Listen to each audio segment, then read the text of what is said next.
First day back at the state capitol. We're live from Jefferson City. Your Columbia kids could see some changes to their mornings. Following allegations of animal abuse by two Eldon police officers, the state is investigating. KOMU8 News First at 5 starts now.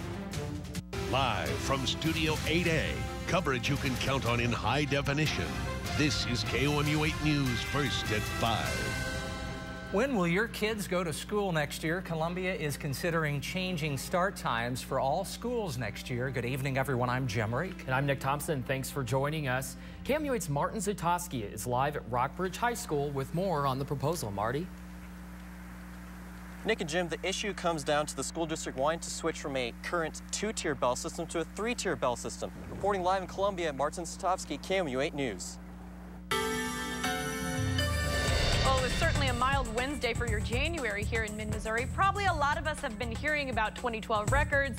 They've been starting to roll out. Well, we set another one today. We'll talk more about what's happening in your forecast coming up in just a bit.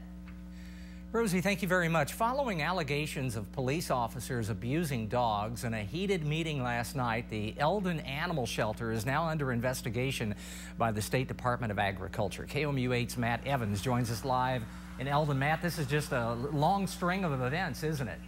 That's right. We first brought you this story on Monday when allegations from animal rights groups were swirling on social media that two Eldon police officers abused two dogs at the Eldon Animal Shelter.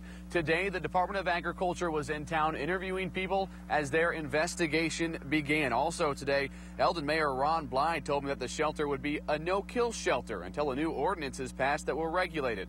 One of the people who led the charge for change at the animal shelter says that's welcome news. The aldermen have declared the shelter a no-kill shelter until they can get some structure to it. And so I think that until then, you know, we can continue to work to get the animals out and get them into good forever homes.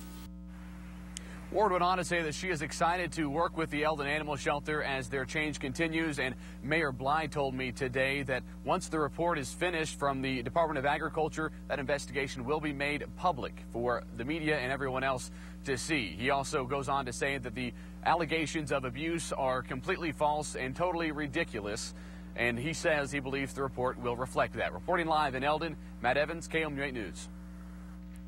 Missouri's representatives and senators took their oaths of office this afternoon. Today was a mostly ceremonial day, but both parties laid out their agendas. KOMU8's Garrett Bergquist joins us live from the Capitol with those details. Missouri's 97th General Assembly went to work as the clock struck noon today. In the House, outgoing Secretary of State Robin Carnahan welcomed representatives for the last time. House Republican Speaker Tim Jones said his top priorities included changes to tax credits and giving individual school districts more power over their curricula. For now, reporting live from Jefferson City, Garrett Bergquist, KOMU8 News. One thing that lawmakers may have to deal with this year is the lingering effects of last year's drought and the heat. MU researchers were working on some of the same problems today. Researchers from the MU Center for Agroforestry held a symposium today on the MU campus to talk about solutions. Agroforestry combines the use of trees with agriculture to help manage land. The symposium included presentations on ways to beat the drought and to avoid flooding. A tragic end to the search for a missing mother in St. Louis. We first told you about a baby found in good health in a hallway of an apartment building on Friday. Now, officials say they found the body of 30-year-old Ebony Jackson last night inside the trunk of her car in St. Louis. Family members hadn't heard from her since Thursday. The baby is in state custody pending the results of a paternity test taken by a man saying he's the father. Hearings for James Holmes were supposed to last through the week. But the defense team for the accused Aurora shooter made a surprising decision on the third day of hearings. NBC's Leanne Gregg tells us about today's twist. On day 3 of the preliminary hearing, defense attorneys announced this is not the proper venue or time to put on a, quote, show or some truncated defense. Attorneys for Holmes said earlier he is mentally ill, so if he does go to trial, an insanity defense is expected. A fiery crash leaves dozens hurt in New York, and a landmark church makes a landmark decision. KOMU8's Colin Ruane has those stories and more in your First Nation report. A crash on the water in lower Manhattan left at least 50 people injured this morning. A commuter ferry rammed into a dock. The collision ripped the hull off the ship, then sent some passengers flying overboard onto the dock. 2 people are listed in critical condition. The ship had come from New Jersey. Almost 4 weeks after the Sandy Hook shooting, Vice President Joe Biden began a series of talks on gun violence today. Biden says Obama wants to take the immediate action on this issue, that is. He met today with victims of gun violence, including survivors of the Virginia Tech massacre. Tomorrow, Biden plans to meet with the NRA. The administration wants to outline a new gun safety proposal by the end of the month. A prominent church in the nation's capital will soon begin allowing same-sex couples to get married. For the first time in its 106-year history, the National Cathedral in D.C. will host same-sex marriages effective immediately. It will be among the first Episcopal churches to allow this. Cathedral officials say the new policy is allowed under a local option granted by the church's General Convention. And that's your first look around the nation. Nick? Colin, thank you. New video tonight out of Syria.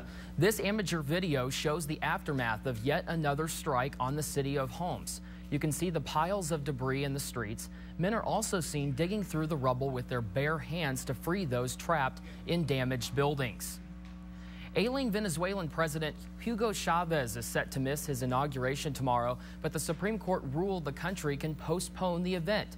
Chavez is recovering from cancer surgery. His opponents say that means an interim president should take his job. But the president of the Supreme Court says it's within legal bounds for the nation to swear in Chavez at a later time. A strike is disrupting the flow of goods to U.S. and other Western forces to Afghanistan. Pakistani transporters who carry NATO supplies to Afghanistan are picketing. They're protesting against a new system that will require truckers to go through authorized companies to carry supplies rather than making individual deals. Many supplies for U.S. and other forces in Afghanistan are shipped into Pakistan and trucked along routes into Afghanistan. It should come as no surprise that college students drink. But new research says girls are giving the guys a run for their money.